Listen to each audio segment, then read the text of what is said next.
Já, ég heiti Þórólfur Magnússon og starfaði, ég byrjaði með Vængi. Við vorum þarna nokkrir aðilar sem að stofnuðu Vængi og vann þar alveg þangað til Vængir komast í þrot. Þá keyptu Arnarflug og á tvittið, sko, þeir voru þá nýkomnir úr hassin og áttu nóga peninga og þurfti að koma þeim eitthvað stað fyrir og keyptu Vængi upp alveg hreint og með það fyrir augum að halda áfram rekstrinum og hvað þeir gerðu. Og síðan vann ég hjá Arnarflugi þá til að nokkrir framámenn keyptu Arnarflug. Það var Arnarflug innanlands og síðan breyttu nafninu í Íslandsflug og þar endaði ég ferillinn, kláraði kvótann vegna aldurs. Já. Manstu eftir síðasta deginum, þannig að hann svona eitthvað eftirminnilega, reyndar að gera eitthvað til að hann. Hann var alveg óhemju eftirminnilega og óvæntar uppákomur bara á hverjum stað sem ég kom við. Hvernig getur aðeins lýst deginum? Það var nú tekið á myndband og sjónvarpið á heilan helling, sko. Það var, ég flög á Vestmannaeyjar, þar var stór terta og kaffi og kvaddur með virt og síðan fór ég á Hólmavík Gjögur áallanflug, þetta svona leiðilegu veðri en bara allt í lagi og þar voru kaffi og kökur og gefið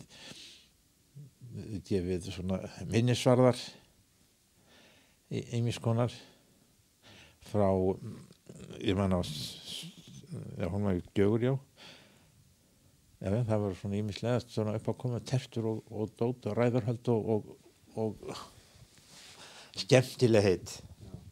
Svo fór ég á Sauðárkrók og Siglufjörð og það tók ennþá við veisluhöld. Mér var gefin þarna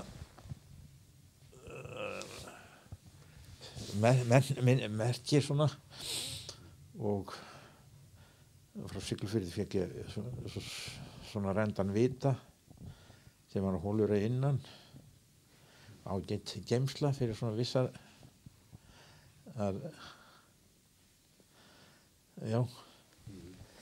matarbirgðir. Já. Og endaði svo dagurinn bara í Reykjavík? Já, síðan kom ég í Reykjavík og þá var dálítið snjókoma þar. Þetta var í mars, 23. mars og við komum inn á, það var dálítið hvasst líka, við komum inn á 32 sem þá var og sprautum svaf þegar við sáum brautin og fórum yfir 07 sem þá var, sko, sem er eiginlega ekki núna í notkun. Og svo þegar ég var að keyra inn þá kom slökkviliðið að og bjó til hlið, sprautuðu svona sitt, ég átti að fara í gegnum það. Síðan var til ég hlað og sagt að það ég að draga vélina beint inn í skilið, það var svona vont veður. Þá var þar heill kallakór og fullt af mannskap, ræðurhöld og hátíðleg heit.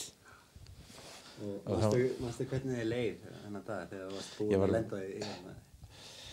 Ég var mjög hissa á þessu öllu saman. Einhvern veginn hefði þetta farið fram hjá mér, sko, allar þessi undirbúningur. Þannig að þetta var allt mjög óvænt og svo átti maður að halda ræðu og alveg óundirbúin og allt varð eftir því.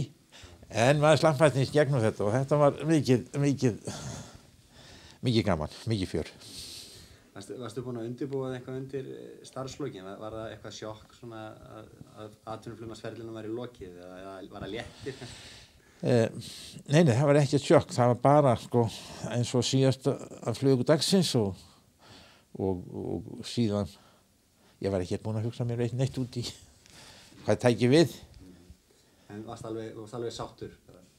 Já, alveg sáttur sko. Maður hefur trassað mikið alls konar verk sem maður ætlaði að gera. Laga til í bílskúrnum, mála húsi og svo sko. Nú ætlaði maður að fara að slappa af og svo þegar veður leyfði og svo þá ætlaði maður að fara að gera hlutin. En það var ekki nema 4 mánuðir, þá var hringt. Hvort það var ekki laus í að binda járn, það vantaði mannskap. Ég sló til. Og þú ert ennþá í því þann dag í dag? Já, ég gerði sko, það einhvern veginn út úr þessu, það var framkvæmda þörfin það mikið, ég fór í að byggja mér sumarbústað, austur í Grímsnesi og þegar maður stendur í framkvæmdu þá þarf maður að hafa aura til að borga reikningana, gjöldin og nú sumarhúsið komið upp sko, nokkurn veginn með hita og allt og mjög notalega staður. Nú maður að hugsa að fara að taka það rólega. Loksins. Manstu eftir einhverju svona sem stendur upp úr á flugferðinum? Eitthvað svona stærstu stundir? Það nú margt sem að, stærstu stundur. Ég hef nú ekki... Bara skemmtilegar svona? Já. Hvað var skemmtilegast við þetta svona? Það var sérstaklega bara, ég mikið gaman af að skoða náttúruna sko, í góðu veðri að fljúga landið okkar. Það alveg hreint draumur. En hvernig var að fljúga landið á veturna þegar sko, veðrin voru mjög afleitt? Það gat verið breytilegt en alltaf jafn fallegt sko. Þegar allt kafið snjó þá var líka allt fallegt og hreint. Virkilega. En 200 mílur hérna suðvestur. Það var togari þar sem hafði lent í bilan og vantaði varastykki til að geta haldið áfram að veiða og við fórum hérna 4 já. Og það var einn maður til að henda varastykki þetta var svona dálítið langur svona pakki í óranslítum poka og við gerðum aðflug sko og sagðum að við ætlum að fara að gera annað aðflug en þá var hann með radíósamband við togarann þannig að þegar við gerðum aðflugi sko bara að pröfu aðflugi þá henti hann draslinn út og þá vorum við hringin á 200 hnút já og svo ætlum við að fara að hringin þá sann þetta tókst vel sagði ég og við fórum bara heim og lent alveg rétt í stað. Já, þeir sögðust alltaf ná þessu alveg, þetta var mjög gott alltaf að ná því bara og væntanlega að geta haldið áfram að veiða. En með þetta hérna símestaraðflug, það er gott að tengja við sko kannski hvað eru erfiðar aðstæður oft sem að Íslandi til aðflugs. Já, þetta frumkvöðla flug og þá voru tækin allt öðruvísi og erfiðar að átta sig. Til dæmis að fara á Flateyri sem við erum áætlun á. Nú í éljagangi þá verður maður oftast að fara svona frekar lágt, finna Arnarfjörðinn, líklega byrja á Arnarfjörðinum og yfir á Þingeyri og þá þannig skarð á milli sem heitir Gemlufallsskarð. Það var nú oft að komast þar en svo var líka stundum að var éljagangur í skarðinu sko en þá vildi það til að það var rafmagnslína yfir heiðina og svo hafði maður samband við flugturninn á Flateyri og spurði hvernig veðri var þar og þá var kannski sæmilegt þar þá var gjarnan bara fyllt rafmagnslínunni og svo þá kom að þremur staurum saman það var komin tími til að beygja til vinstri og svo bara þegar maður búinn með beina þá að draga af þá var brautin framöndan mjög auðvelt allt saman. Já, Rafn hann var alltaf, sko, eins og fréttamaður, sko, alltaf tilbúin að segja hlutina en okkur komst nú ágætlega samansamt. En hann sagði einmitt frá því eina ferðina að þegar við vorum að fara einmitt Gemlöðsvaldsheiðina voru nokkrir sjóarar með sem voru að fara á sjóinn og af því að þetta var þeim tíma þegar bjórinn mátti ekki vera, sko, þá vorum við pilsnir til að halda sér rólegum, sko. En svo þegar komum yfir Gemlöðsvald og byrjaði að halla niður, þá sunkaði vélinn og pilsnin fór upp úr flöskunni. En vélinn kom upp aftur og pilsnin ofan í flöskuna. Ekki dropið til spillis. Ekki dropið til spillis og svo lentum við bara í góðu. Hann var alltaf til í að segja að koma hlutum í góðar myndir svona í orðum að Rafn. Alflýg. Já. Það var á Supercup, þá var ég var einu sinni að koma frá Surtsey. Supercupin hann var á stórum dekkjum þannig að ég gat lent á sandinum í Surtsey með þá sem það þurftu að koma það. Árni Jónsson var nú oft á ferðinu þangað og svo fór maður með ýmislegt mælikalla. Ég man einu sinni fór ég með mælistengur sem voru svo langar við komum við ekki inn í vélina, ekki nokkur leið. Það var tekið ráð, þetta hefur líka verið 4 metrar að við bundum við stíið sem að stíið upp í vélina, sko, og stélhjólið og þannig var farið með stengurnar til Surtsey og það gekk ágætlega. Þeir voru þarna eftir hjá Árni Jónsson að mæla eitthvað fram og tilbaka með stöngunum sínum. En á leiðinni heim þá var ég tómur, sko, og var að koma á lokastefnu og þeir á 2 sem þá var og það var vél á brautinni, sko, og ég dró nú af Supercupnum og það báði mig að fara hring, það var ekki búið að losa brautina.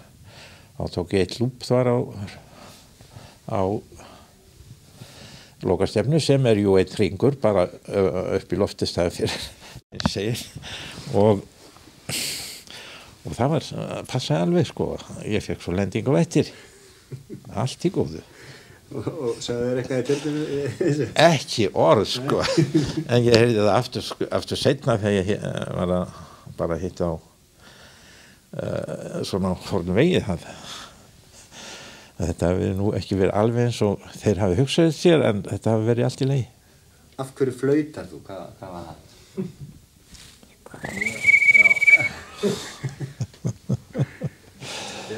Það var svona eitthvað lág við og vant viður og Já. Þegar maður flautar við hliðina þér, þá er gett að tala við það. Já, það var ágætt ráð, sko. Mér að segja, einu sinni var ég með munnhöpp í flatkittinu og spila á þegar maður þurfti að slappa af. En það var nú ómögulegt að operita það. En já, ég heyrði það stundum, sko, og ég tók nú ekki eftir því að ég gerði sjálfur, en ég flautaði stundum svona þegar maður var að gera eitthvað. Reyna að koma sér á áfangastað í kannski svona verri aðstæðum og þetta að fljúga, þetta er ekki áskapa manninum, sko.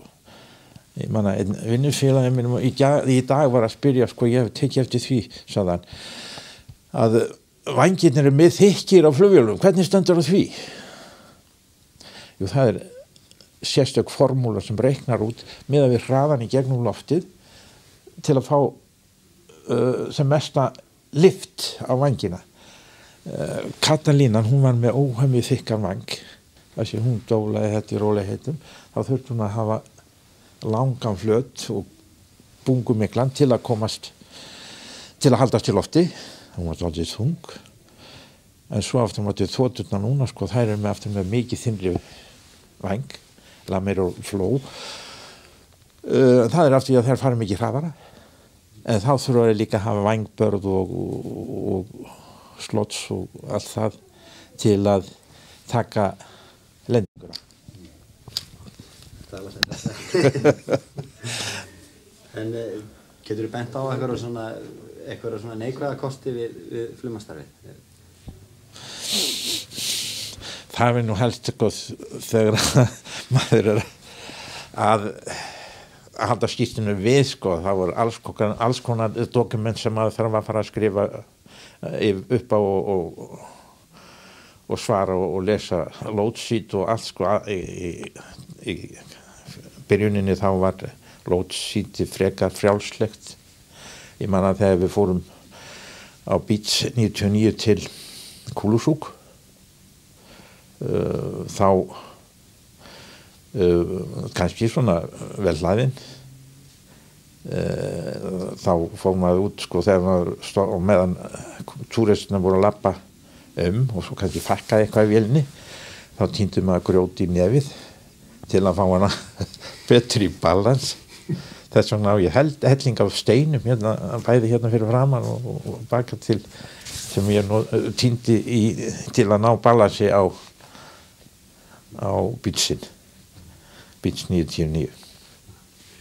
Það mikið af fólki sem kannski að velta fyrir sig hvort það eigi að leggja fyrir sig flugi eða ekki. Getur þú eitthvað hjálpað þessu fólki og sagt því eitthvað svona þannig að viti hvort það eigi að fara í þetta eða ekki?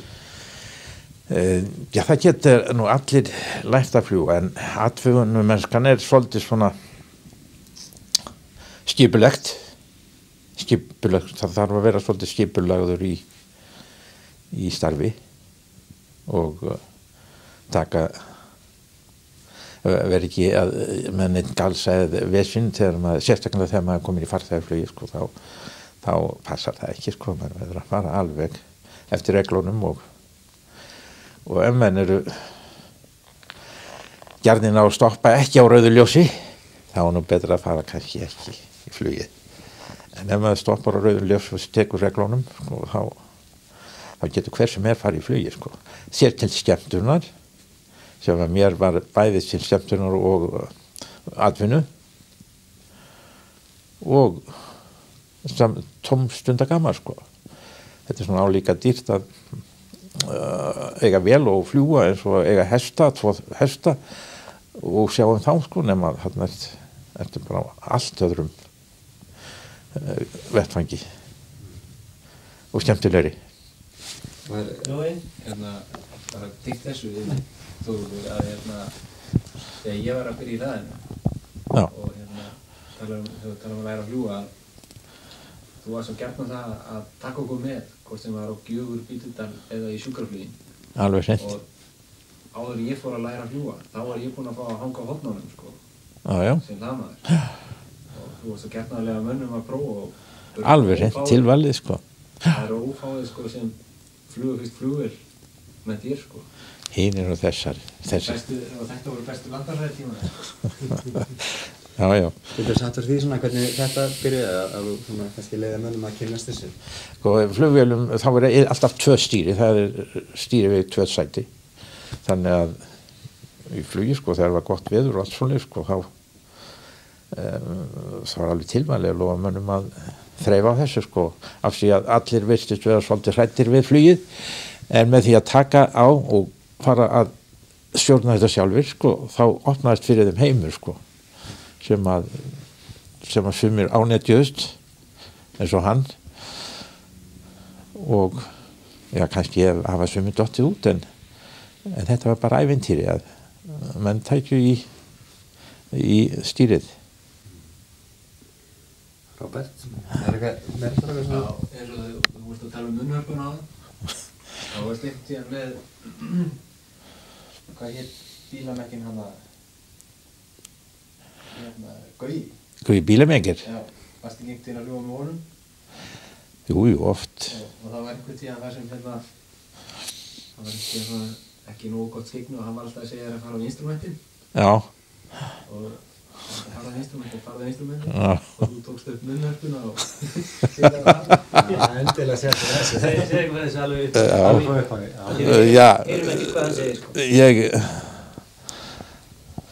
Ég man nú ekki þessu sögu, hvað voru að koma þá frá Þið voru held ég að koma til Reykjavíkur. Já, við vorum að koma út til Reykjavíkur, ég og Guði bílameikar sem að menn þekkja nú af vellinu sko. Það var frekar slæmt í Reykjavík og Guðjón sko, sem að þekki nú til flugs og var með flugpróf sjálfur sko, hann hvatti mig til að fara á instrument, koma instrumentaflug frá Skaga og sagði blessa farð á instrumentin og þá vildi svo til að ég var með munnhörpu í flugtöskunni sem ég kallaði nú instrument og reif hana upp og fór að spila og það var svolítið svona tíma átt að sjá því að þetta var instrument músíkinstrument. Það kom hringing frá Gjögri sko, Adolf flugvallastjórinn hafði verið að labba niður fjöru og þá hefði verið hengja svona íshengja í fjörunni, í fjörukampinum og datt á hann, þannig að hann fór frekar illa sko og hringt með eftir sjúkarflugi, bara hraði.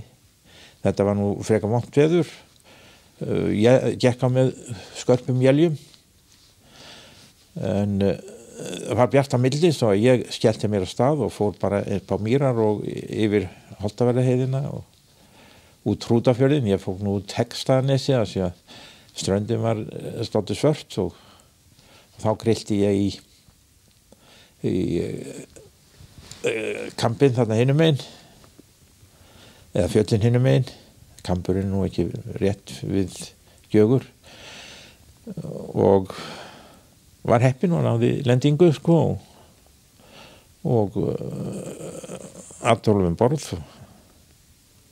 og svo keyrði ég suður en þá var vildi nú ekki betur til en það að hitanum var bilaður og þetta var vetrarlagi og þetta var frost en Adolf bara var furðu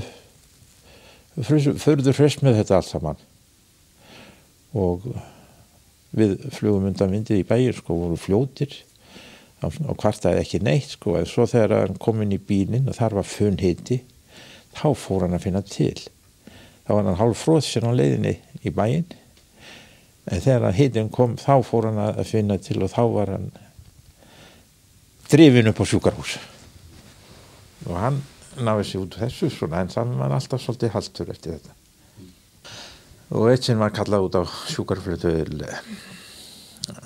Rifs það var kona í barnsnauðum þurfti að komast á fæðingadeildina og við flugum á Cessna 402 jú, þetta var allt í lagi þetta var þokkalegt veður að vetralagi og lentum þarna og tókum sjúklingur borð og það var ljósmóðir með og mikið að bóndinn hafi ekki líka verið með held ég og svo þegar við komum svona út á flóan sko þá sagði ljósmóðurinn og nú yrði ég að slá í þetta fæðingin væri að eiga sér stað og þá var að leggja sig og allt á flegi ferð kóarinn var að fylgjast með aftur í sko og alltaf var auðvitað en við gátum ekki komið sraðar á Cessnunni heldur en það að út af Akranesi átt hún dreng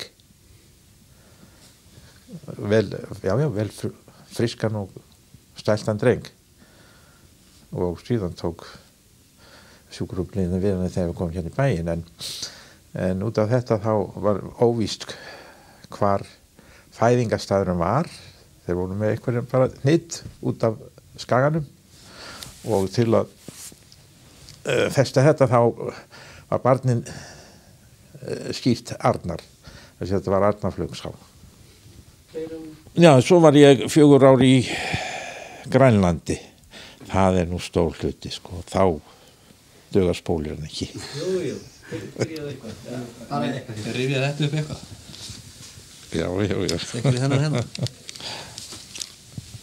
hvar fannstu þessa bók? Já þetta var Erling Jóhannesson já, þetta dönsk bók já það bara svona hérna ég allskeggjaður í lopapeysu og hvar þetta í Grænlandi. Já, hérna. Þetta var Vængir, sko, og þá var flogið þarna. Þetta var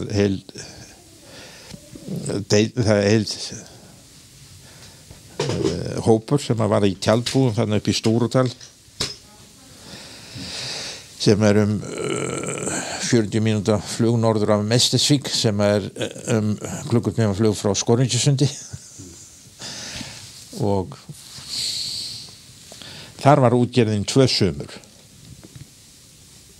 Þetta líklegast bara í Stúradal sjálfur, sko. Fjöllið hérna hinum megin, sko.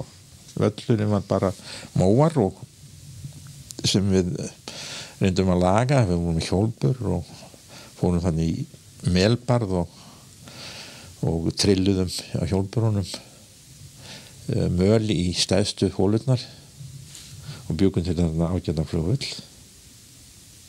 Hvers konar verkefni var þetta saman? Þetta, sérðu hérna, þetta hérna 30 metra hali á henni. Þetta British Norman Islander og í þessum hala var geigtarmælir sem að mæli geislavirk efni og þeir voru að leita að þóríum sem að svona búið til úrænjum úr því og það var þegar að Danir tóku Grænland, Íslendingar voru nú með smá hugmyndur að þeir ættu þarna rétt af því að þeir hafi búið þarna á vesturströndinni og Norðmenn líka á austurströndi þar var fangshúktin alveg norður úr öllu sko þar sem að veiðimenn veittu skinn þegar að refabúinum voru ekki til sko bjuggu þarna allan veturinn og veittu skinn og svo seldu þeir hérna markaði og ef það eru góð skinn þá gáttu að fara á arlegt fyllir í og eftir en samningurinn var þá að Danir ef þeir hafði lögreglu gæslu á landinu og leitaðum að öllum verðmætum efnum á því svæði þá fengju þeir Grænland til yfirráða og Íslendingar og Norðmenn gengur sinn á þetta sko því að Íslendingar höfðu ekki mikla peninga til að fara að skoða gull eða olíu eða aðra málma og Norðmenn voru nú ekki svo ásaknir í þetta en héldu samt Jan Mayen eftir og þetta flug þarna í Grænlandi var einmitt að standa við þetta sem hann stóð í samningnum að leita að einhverjum verðmætum efnum. Þessi vél var sett á hali aftan hana þá síðan var sett í hana ljósmyndavél. Úr halanum kom merki sem að fóru inn á tölvur og skráðu allt saman og útslátturinn ef það var eitthvað geislavirkni svoleiðis og síðan var jarðfræðingur eða geológur við hliðina á manni sem að sagði manni hvað maður ætti að keyra var með kort og talaði inn á þetta allt saman og ég held að þeir sé ennþá að rekja sig eftir þessum ferli sem við fórum í og kíkja á punkta, fara þá þyrlu á einhverja ákveðna punkta sem að hefur komið kannski einhver svörun og það kom fyrir að kom svolítið kröftug svona geislavirk svörun í tölvuna sko ég man einu svona að þeir voru búið æsingur í dönunum sko og þeir vildi endilega fara niður á Ballandsléttu sem þarna aðeins við Stúradal og í dal sem hét Reynbódalinn eða Hreinsdýradalur og ég skildi þá þar eftir og þeir löpuðu þarna eitthvað 2-3 daga og komu, svo sótti ég það aftur og þá komum með steina sem vistist nú var að vera venjulegi steinar en svo ef það var lítið á það blá ljós á þetta eins og sjálfleinsindi úr sko og maður var að handfjalla þetta sko, þetta alveg geislavert en gefur sloppið. Þú skiptist á við Bjarka, eða ekki? Hæ? Bjarki Hjaltason var hann með þér úti. Já, svo vorum við vorum 2 sumur á Austurströndin, þarna norður frá, flugu alveg norður fyrir á næstu því norður á Station Nord og niður, langt niður fyrir Skörjusund. Og svo vorum við 2 sumur yfir á Sönderström. Þar var beisin okkar og flugum þar norður úr alveg, fórum alveg yfir í langt norður fyrir Diskobukt og suður fyrir Færeyingahöfn og flugum svona fram og tilbaka. Skemmtiflug var mér en Skoðalandi, það var alveg reynd mjög skemmtilegt. Áttu þér eitthvað uppáhaldsflugvél sem að flest á atvinnuflugmannsferðinni? Þetta Tinnótturinn var mjög góður til síns prófs. Ælandirinn, hann var líka ágætur en skildist eftir þessi merk. Læknarinn segi ég heyri ekki ákveðna tíðni á vinstra eyra út af mótorunum en hann var mjög þægilegur svona og duglegur. Ég man að þeir geológarnir vildi alltaf lenda á einhverju stað og taka sýni og eitt sinn sá ég þarna gróðan flöt og gerði svona 2 aðflug og lendi svo. Þá var þetta mosi, svona þykkur mosi. Við keyrði á full upp á næsta mel áður en hann stoppaði sko. Og og svo stoppaði við þar og hefði náði sér í nokkra steina og þá var ég búinn að skoða svæðið og gat farið í loftið aftur. Svo Ælendur var ekki eftir í Grænlandi. Sagan segir Þórólfur að þú fórst af Tinnóttir yfir á Dornier og engi vel hafði alltaf farmað upp Jóherrettpallinn eftir þróttlana. Já. Svo kom að því að Dornierinn D228 komi sko. Hún var leigð fyrst frá Sviss og við fengum að pröfa þetta sko og það var stór munur sko.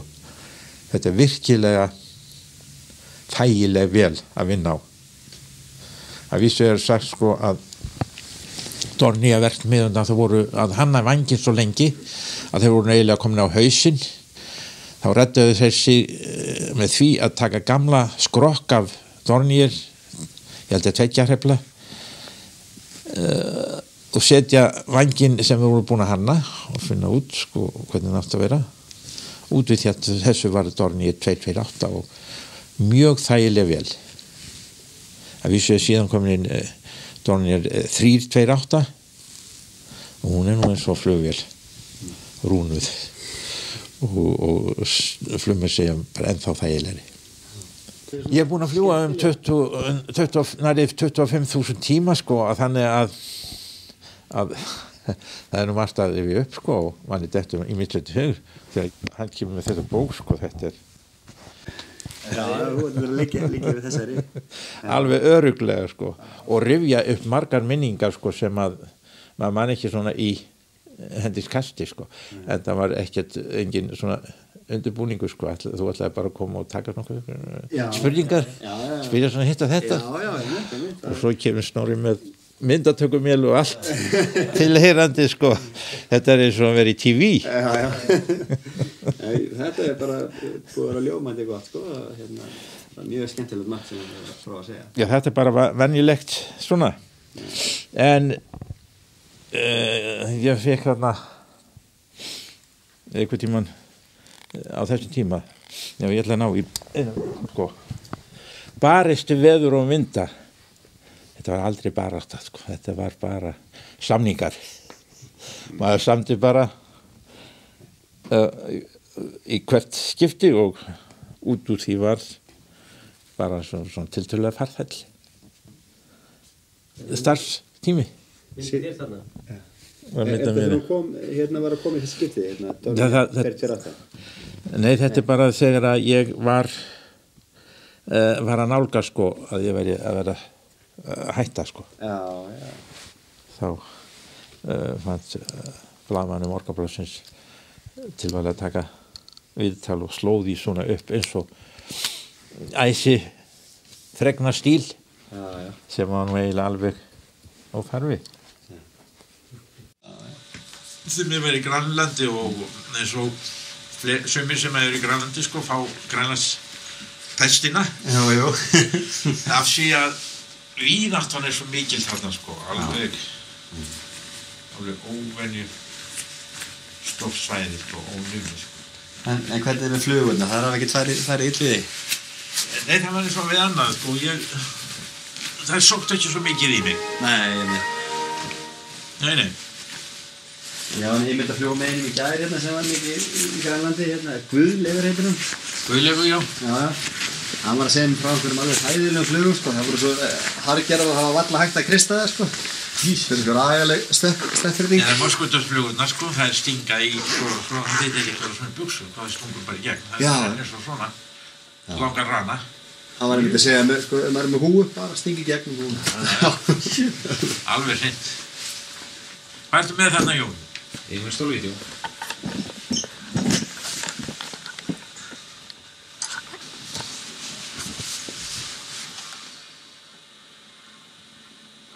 Þetta var kannski gefið í. Til að gefa.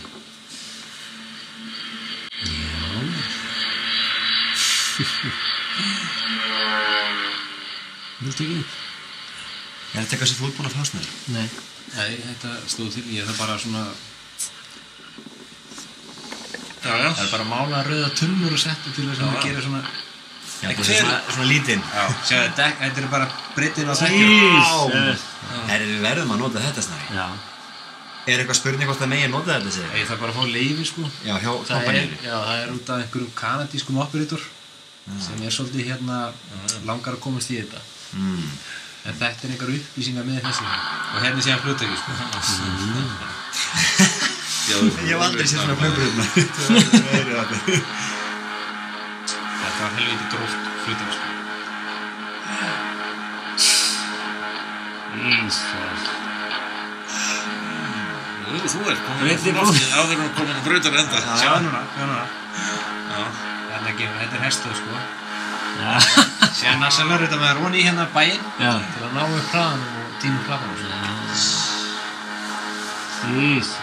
Þetta var engin braut þegar ég var að fljúga þarna. Ég gerði samt á ælandurum afsög af fjörunni þarna. Ég náði aldrei góðu. Það er ekkert að draga af. Já, þeir eru alveg að fara að draga að það gera. Síðan kemur hérna flottari staðir. Það var hérna Sörana, varstu þetta því? Sörana? Já, tölvöld norðar. Þetta er æðislega flottur staður sko. Þetta er 150 metrar braut. Í hvaða fyrir þetta? Þetta er hérna Geológ? Já, hann er við gamla geológa, við vorum að sækja á sko. Já. Svo við lendum bara á brúninni hérna. Já, þarna eru merki. Já, stólbrautin aðeins. Já. Og hún er rosalega góð sko. Já. Ég lendi oft svona á ælandurum líka.